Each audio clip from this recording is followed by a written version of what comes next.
There are so many different generations in our workplaces today. First of all, how many generations are there? And then I want to ask you, millennials, how do we deal with them in today's workplace? There's probably 4 generations in the workplace today, maybe even 5, depending on how you count them. So you've got the older generation, which has been called a number of different things. The biggest generation that has traditionally been in the workforce has been the baby boomers, then Gen X, then millennials, which has gotten a lot of ink. And we even have, just starting to enter the workforce now, Gen Z, and we just did a report on Gen Z. A little bit of debate on when does millennials end and when does Gen Z start. I find looking at the differences in generations kind of interesting, but I also have a visceral negative reaction to it as well. I think it's really unfair to stereotype people just on the year they were born, or the several years they were born. We talk a lot about millennials in the workplace, but if you talked about any other kind of race or gender in the same way we talk about millennials, you'd be vilified, right? But for some reason it's okay to talk about generations the way we talk about them. There's a great book called Unfairly Labeled that was written by a millennial, and we're Jessica Creel, and we're having Jessica speak at my conference in a few months. And she does a great job of talking about how we shouldn't just broad brush, a generation.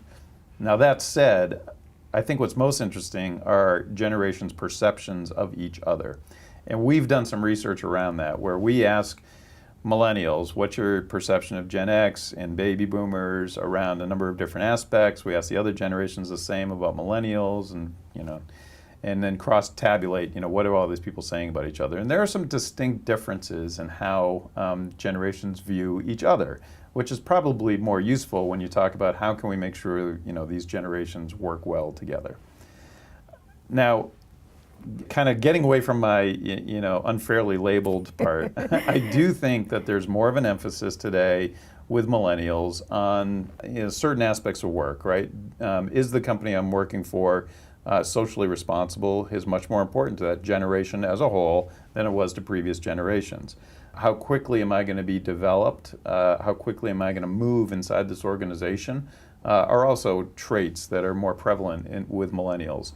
And then I think the notion that I'm going to be with this company for the rest of my life, that went out a long time ago, right? So it's not something that many millennials think about. They think this is a stepping stone in my life. I'd like to have a coach. I'd probably like to have several coaches and mentors while I'm at this company. But eventually I will move on. So all of those aspects, I think, have to be at the forefront of an organization's mind when they're bringing in millennials into the workforce. One of the biggest things that you found in studying the generations in the workplace, the biggest difference that you found that could help employers who are, have someone's been there for 25 years, 30 years, someone's just graduating from college and entering the company. It's very clear that development is crucial to new generations coming in. I had the CEO of an insurance company tell me a story last year. His daughter graduated from a great school, got a great job in financial services. He talked with her about a year after she'd been in the job and said, "How's it going?" And she said, "Well, Dad, I quit just a couple weeks ago."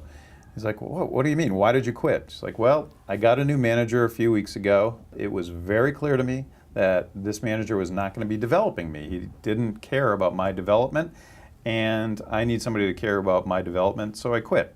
And he was incredulous that she would quit without another job, that she would just quit. But she was pretty confident, I'll find another job, but it's more important to me to be someplace where I can grow as an individual than not. And I think that's an important lesson for companies. They've got to invest in the growth and development and at least show a path to development for new employees coming in.